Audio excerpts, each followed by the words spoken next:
Vamos, então, passar à segunda pergunta.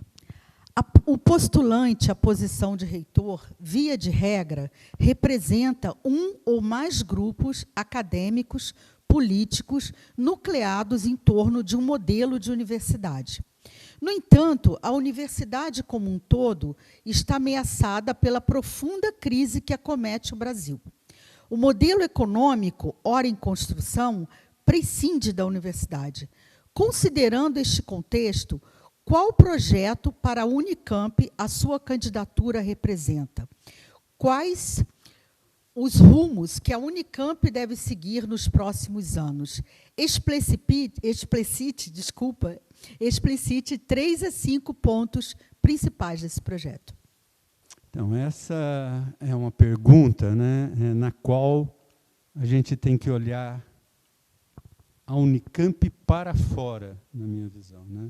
A gente tem que olhar o papel da universidade no contexto de uma sociedade que é a sociedade brasileira. Uma sociedade que tem muita dificuldade de desenvolver políticas de inclusão, que é extremamente injusta, que tem dificuldades de ter uma ação que valorize a autonomia do conhecimento, né, e do desenvolvimento de ciência e tecnologia, uma sociedade que tem dificuldade de conviver com a democracia, né, e essas questões, para mim, fazem parte de um... A gente tem que ser um cosmos que viva isso internamente, né? Então, nós temos que valorizar as instâncias democráticas da universidade e valorizar o diálogo permanente com a comunidade. A gente tem que admitir a existência de conflitos sem querer resolvê-los de forma alternativa ao diálogo, né? A procura de soluções que contemplem a maioria dos interesses. Então, a nossa prática democrática tem que estar internamente expressando aquilo que a gente pensa da sociedade brasileira em termos de uma participação grande e democrática no conjunto do país. A gente tem que ter isso no que se refere às questões de justiça social. E aí entram 2 elementos, as políticas de inclusão e permanência, mas entram também a gente realmente reconhecer a importância e a legitimidade de novas iniciativas de pesquisa que levem em consideração a diversidade do nosso país. Isso tem que passar a fazer parte da nossa sociedade. Por exemplo, nós temos na política de cotas a incorporação de um grande contingente de pretos e pardos na nossa sociedade. E isso traz para nós a riqueza de uma discussão, né, da importância histórica dos ascendentes dessas pessoas na história do nosso país. Então, eu, por exemplo, fui perguntado se eu sou a favor de criar o núcleo de estudos afro-brasileiros. Eu sou a favor de criar esse núcleo nessa universidade, porque eu acho que essa é uma agenda de pesquisa que tem que ser valorizada nas nossas atividades, né? Então, gostaria de expressar isso aqui também publicamente, a necessidade da gente identificar na nossa agenda de pesquisa algo que esteja mais próximo das necessidades da sociedade. Diria um outro aspecto, o aspecto nas áreas tecnológicas, de saúde, exatas, a importância da gente formar indivíduos que queiram internalizar, endogenizar o desenvolvimento de ciência e tecnologia. E isso sem qualquer nacionalismo rasteiro. Não é esse o objetivo. Aqui perto da Unicamp, a gente tem um centro de desenvolvimento da Cargill. A Cargill é uma das grandes multinacionais na área de produtos agrícolas, né?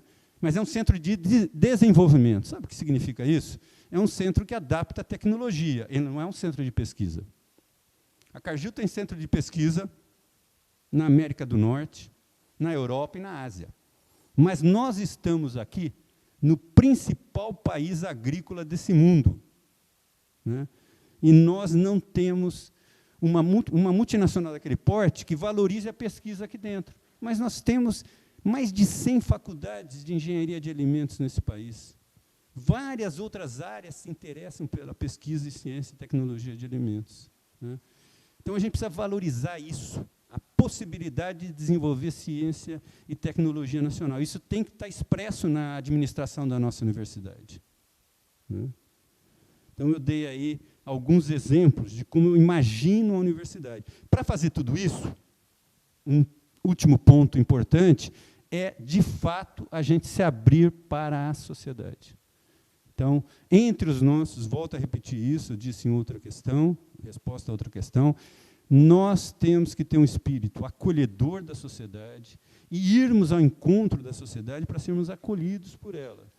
Essa ideia, ela parece assim, simples, né? Mas ela implica em a gente ter uma abertura de admitir novas agendas de pesquisa. Então, nós temos que ser mais amplo, inclusive internamente também. O reitor sempre vai ter suas afinidades eletivas, vamos dizer assim, né? As pessoas que o apoiam, com quem ele construiu o seu programa, mas o reitor é o reitor da universidade.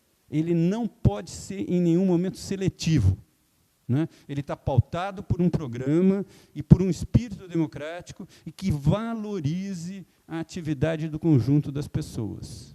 Então, ele tem que ter um olhar bastante abrangente do papel do conjunto da comunidade, obviamente, focada nos princípios que nortearam a escolha dele, mas ela tem que ser abrangente, né? Ela não pode ser excludente. Inclusão interna é uma coisa importante. Eu, correndo essa universidade, em alguns momentos, eu senti que muitos dos nossos servidores, funcionários e docentes, dos nossos alunos, às vezes de algumas unidades, às vezes de alguns campi da Unicamp, eles não têm um sentimento de pertencimento a essa universidade, porque não se sentem acolhidos, né? E a gente tem que mudar isso. A universidade tem que ser uma universidade de todos, aqueles que aqui desenvolvem a sua atividade, mas também não de todos para si, de todos olhando para fora, né? Para um projeto de país, para as carências e necessidades da nossa sociedade.